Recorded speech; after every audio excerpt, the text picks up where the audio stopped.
Bom, meus queridos, nós vamos agora para o último capítulo do nosso livro de Geografia, o capítulo 6. E nesse capítulo 6 nós vamos estudar sobre riscos urbanos. Mas antes disso, nós vamos ver que as cidades, ela traz muitos benefícios para nós.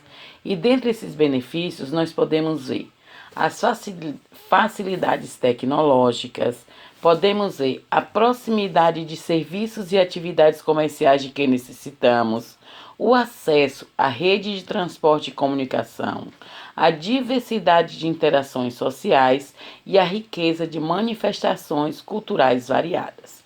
Então, a cidade, ele traz todos esses benefícios para nós e todos eles bem pertinho que a gente pode resolver rapidamente. Como, por exemplo, agora, as nossas aulas só acontecem por causa da facilidade tecnológica e também por causa desses acessos que nós temos dentro da cidade, as riquezas que nós temos na cidade. Em contrapartida a tudo isso aí, a cidade também, ela pode nos oferecer riscos, que são chamados os riscos urbanos, que são os riscos na vida urbana. No meio urbano, um risco, ele pode ser definido como a probabilidade de ocorrerem danos e perdas em um espaço. Isso ocorre devido à interação entre fenômenos perigosos, que podem ser de origem natural, pode ser de origem tecnológico, pode ser de origem ambiental ou pode ser de origem social. Os de origem natural são os terremotos, as chuvas, os ventos, as inundações, entre outros. Os tecnológicos, as emissões de gases tóxicos, algumas doenças que são causadas por causa da tecnologia, a ambiental, calor em excesso, a proliferação de mosquitos, geadas, entre outros. E social, é a violência urbana, a criminalidade, as moradias inadequadas e também as moradias precárias. Mas por que existem tantos riscos urbanos? Veja só, alguns fatores são determinantes para que as cidades apresentem riscos aos seus moradores. E esses riscos todos tornam as pessoas vulneráveis. E esses riscos são fragilidade estrutural, que é nas construções, ineficiência ou inexistência de infraestrutura, concentração desigual de recursos financeiros, falta de participação popular, degradação ambiental. Então, esses são apenas alguns fatores. Veja só, o primeiro deles, fragilidade estrutural. Eles ocorrem geralmente em edifícios, pontes elevados e também expansão de ocupação em locais precários, podendo ocasionar quedas, incêndios e outros problemas. Então, esses é a fragilidade estrutural.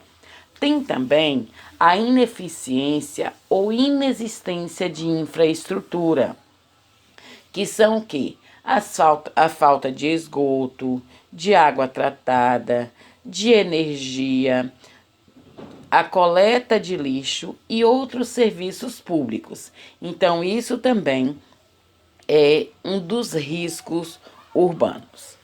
Concentração desigual de recursos financeiros. Dentre essa concentração desigual de recursos financeiros, nós podemos ver que tudo isso resulta em marginalização e segregação espacial. Ou seja, a necessidade da população, eles não têm onde ficar, então eles procuram muitos lugares ruins para ficar, como em marquises, enquanto outros vão para o lado marginal da sociedade, que eles vão pegar aqueles recursos que não são deles. Depois disso, nós temos a falta de participação popular. Na falta de participação popular, nos assuntos que dizem respeito às cidades e incapacidade ou desinteresse dos governantes ao administrá-las. Então, olha só, muitas vezes nós, população, não podemos participar das decisões tomadas. Quando eu coloquei essa charge aí, vocês podem ver que alguém pergunta para o governador: isso aí é o tal do povo governador? E aí ele diz assim: interessante, bom, se for preciso a gente usa na campanha. Então, quando ele fala assim, ele está querendo usar a população para um fim, mas ele não quer ouvir a participação do povo para a melhoria da cidade. Além disso, nós temos também a degradação ambiental.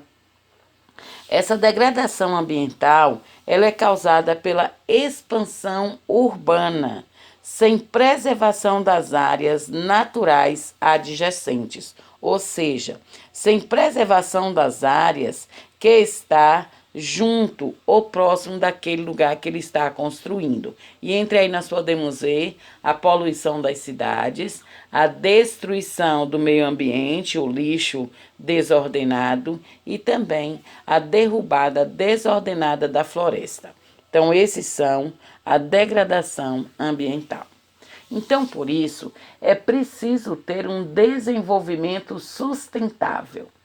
O desenvolvimento é sustentável quando é capaz de suprir as necessidades da geração atual, sem comprometer a capacidade de atender às necessidades das gerações futuras. Veja só, nós então podemos ver que o desenvolvimento só é sustentável quando eu uso o meio ambiente sem comprometer o futuro. Ou seja, hoje todos nós vivemos na geração atual. E a nossa geração atual, ela deve cuidar do meio ambiente para que no futuro os nossos filhos, netos, bisnetos, eles possam usufruir daquilo que temos hoje sem ter a degradação. Então, nós precisamos todos os dias manter um desenvolvimento sustentável. O desenvolvendo cidades e evitando riscos. Para haver desenvolvimento sustentável, como eu falei, é necessário duas coisas. Primeiro, a redução de pobreza e dos riscos. E o que é necessário para reduzir, então, a pobreza e os riscos? Primeiro, é necessário um planejamento urbano. Planejamento urbano.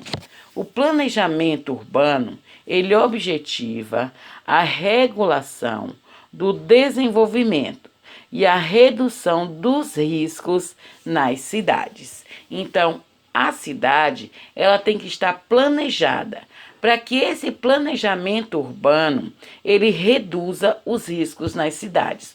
Como, por exemplo, nós podemos ver as cidades, os bairros, as casas, que eles são construídos nas encostas. Sempre que vem chuva, essas encostas caem, matam pessoas, dentre outros. E outra coisa também são ações específicas.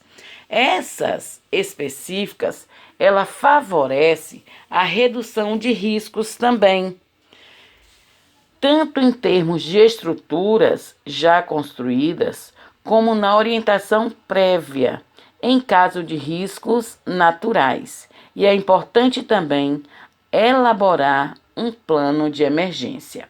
Então, olha só, essas ações específicas, elas gerem o quê? Aquilo que já está construído e aquilo que ainda vai ser construído, que ela tenha uma orientação prévia sobre as construções. Então, nas cidades, existe um órgão responsável por isso aí, tanto pelo planejamento urbano como das ações específicas. E essas duas medidas, elas visam a formação de uma cidade resiliente. O que é uma cidade resiliente? É uma cidade capaz de resistir aos potenciais riscos naturais e também reduzir cada vez mais a possibilidade de riscos, tanto de origem social, origem econômica e origem ambiental. Então, a cidade resiliente é isso, é aquela cidade que é capaz de resistir e reduzir os riscos cada vez mais. Projetando cidades do futuro. Veja só, entre os dias 25 e 27 de setembro de 2015, mais de 150 líderes mundiais, eles se reuniram na sede da ONU, que fica em Nova York, para adotar formalmente uma nova agenda de desenvolvimento sustentável.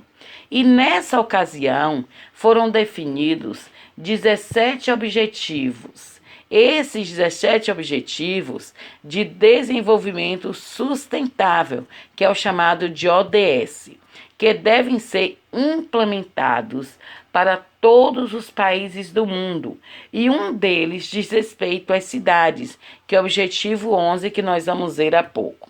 Então, olha só, o primeiro objetivo é o quê? Erradicar a pobreza. Segundo objetivo, erradicar a fome. Terceiro objetivo, saúde de qualidade. Quarto objetivo, educação de qualidade. Quinto objetivo, igualdade de gênero. Sexto objetivo, o sexto objetivo, ele diz em relação à água tratada. Então, a água tratada. 7, energias renováveis e acessíveis. O 8, o trabalho digno. Então, tem um trabalho digno e crescimento econômico. O 9º objetivo, indústria, a inovação e infraestruturas. O 10º, reduzir as desigualdades. O 11, que é aquele que se refere à cidades e comunidades sustentáveis. Então, fala sobre a sustentabilidade nas cidades. O objetivo 12, produção e consumo sustentáveis. Objetivo 13, as ações climáticas. Objetivo 14, proteger a vida marinha. Objetivo 15, proteger a vida terrestre. Objetivo 16, paz, justiça e instituições eficazes. E objetivo 17, parcerias para a implementação dos objetivos. Então, todos esses aí, eles foram discutidos por mais de 150 líderes mundiais, para que esses objetivos eles sejam alcançados em todos os países do mundo até 2030. Então, até 2030, esses objetivos, então, eles devem ser alcançados. Cidade. O que é uma cidade? Cidades não são apenas tijolos e cimentos. Então, não é apenas construções físicos. Então, não é apenas o espaço físico. Eles simbolizam os sonhos, as aspirações e as esperanças das sociedades. Então, quando alguém mora em uma cidade, ela não está visando somente o espaço físico, a sua casa física, mas as pessoas têm os sonhos, elas têm as aspirações e as esperanças da sociedade. Para a gente pensar, de que maneira eu e você podemos contribuir para que a cidade onde vivemos hoje seja melhor no futuro? O que nós podemos fazer para que no futuro nossos filhos, nossos netos, nossos bisnetos usufruam da cidade que construímos hoje?